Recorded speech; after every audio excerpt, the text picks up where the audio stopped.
आज हम बात करने वाले हैं नवधा भक्ति के बारे में। देखो, नवधा भक्ति यानी भगवान से जुड़ने के 9 अलग अलग तरीके।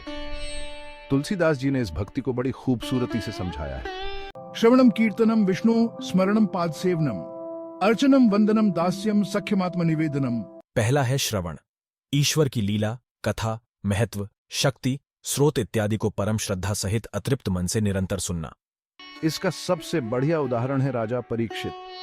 उन्होंने सुखदेव जी से भागवत कथा सुनी और इसी से मोक्ष पा गए। दूसरा है कीर्तन। ईश्वर के गुण, चरित्र, नाम, पराक्रम आदि का आनंद एवं उत्साह के साथ कीर्तन करना। सुखदेव जी को कीर्तन का सरताज माना जाता है। उन्होंने भगवान की लीलाओं का गुणगान किया और सबको भक्ति के रास्ते पर चलने के लिए कहा। तीसरा है स्मरण। निरंतर अनन्य भाव से परमेश्वर का स्मरण करना, उनके महात्म्य और शक्ति का स्मरण कर उस पर मुग्ध होना। स्मरण भक्ति का जीता जागता उदाहरण है प्रहलाद। उन्होंने बचपन से ही भगवान विष्णु का नाम लिया। हर मुसीबत में भगवान को याद करके ही वो आगे बढ़े। चौथा है पाद सेवन।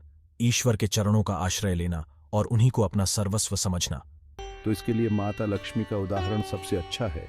वो भगवान विष्णु के चरणों की सेवा करके अपनी भक्ति दिखाती है। पांचवा है अर्चन। मन, वचन और कर्म द्वारा पवित्र सामग्री से ईश्वर के चरणों का पूजन करना। राजा पृथु ने भगवान की पूजा करके अपना राजधर्म निभाया। छठा है वंदन। भगवान की मूर्ति को अथवा भगवान के अंश रूप में व्याप्त भक्तजन, आचार्य, ब्राह्मण, गुरुजन, माता पिता आदि को परम आदर सत्कार के साथ पवित्र भाव से नमस्कार करना या उनकी सेवा करना। वंदन भक्ति का सबसे बढ़िया उदाहरण है अक्रूर। उन्होंने भगवान कृष्ण की स्तुति करके अपना मन पवित्र किया। सातवां है दास्य। ईश्वर को स्वामी और अपने को दास समझकर परम श्रद्धा के साथ सेवा करना। और दास्य भक्ति में हनुमान जी का नाम सबसे ऊपर है।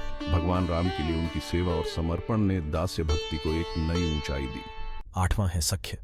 ईश्वर को ही अपना परम मित्र समझकर अपना सर्वस्व उसे समर्पण कर देना तथा सच्चे भाव से अपने पाप पुण्य का निवेदन करना।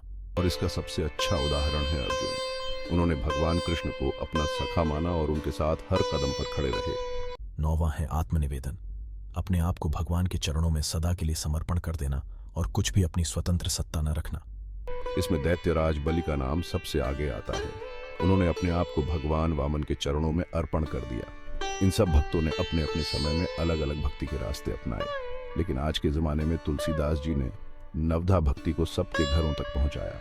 श्री रामचरितमानस जैसे ग्रंथ लिखकर उन्होंने भक्ति की महिमा को दूर दूर तक फैलाया।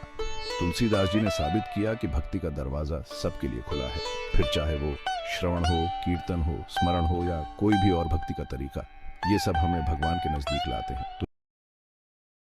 वीडियो देखने के लिए धन्यवाद। हमारे चैनल को सब्सक्राइब करना न भूलें।